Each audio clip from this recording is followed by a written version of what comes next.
Hello and welcome to my presentation.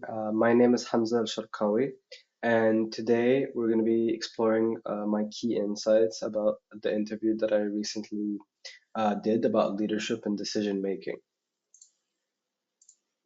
These are today's topics. Now, about the manager. The name of this manager is Ahmed Amin al-Sharkawi. His role or his main job is to look after the financial and accounting operations throughout all 30 hotels, 30 Radisson hotels in Saudi Arabia. He works in Radisson Hotel Group, which is a multinational hospitality company, and it spans about 1,500 hotels. He works in hospitality and has been a manager for about 4 years. The best leader in the field. It has mix of the leadership styles, democratic leadership, situational leadership, coaching leadership. It's transactional, so it's mix of all these leadership styles together, and you pop up the leadership style which is needed for certain situations. It depends on the need. So this is my belief about the leadership style. The best leader.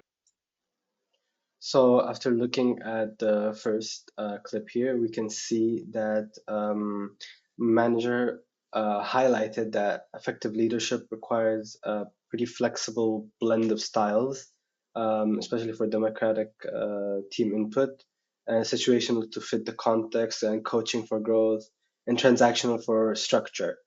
I think this mirrors the behavioral leadership theories, and here you can see all the like the definitions of the democratic leadership empowers employees and involves them in their decisions and all of that. And this shows you that you don't really need to stick to one model to be a good leader, and being adaptable is the best feature to After have. meeting the deadline, you need to sit again with you and your team and to see, guys, where are we now? You need to review what you did from the beginning till the end. Guys, we identified this problem. We went through this solution. This is the best practice. We considered the evidence. We went through the best option.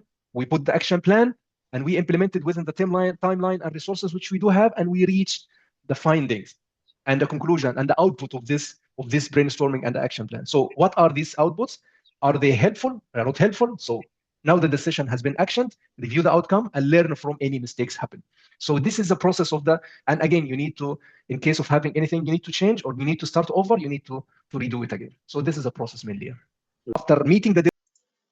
Okay, so based off of the second clip, you can see that it outlined like a a step-by-step decision-making process, and I feel like this process pretty much closely matches the rational decision-making model.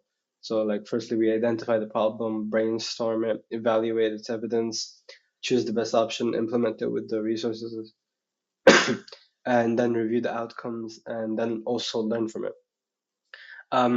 I think this minimizes the amount of errors that happen, and it helps to learn to align and helps us with a lot of improvements. Innovative problem solving, this can be linked to the problem solving, which can create another dimension to the problem solving. You need to get something new. You need to get something different. So you don't need to reinvent the wheel and doing the same practice which used to be done before. So the critical thinking and the critical thinking, it's not only thinking. It's like having some formality, well organized, well established way of thinking. It's not only critical thinking. It's not only thinking. It's critical thinking. You have the start, you have the ending, you have the process, you have the inputs, you have the outputs. So the critical thinking is very important.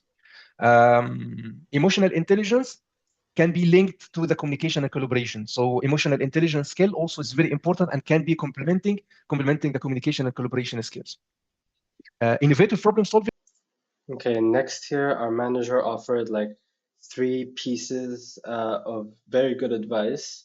He started out with innovative problem solving, and this makes it so you don't repeat old methods, makes it so like each new idea is good.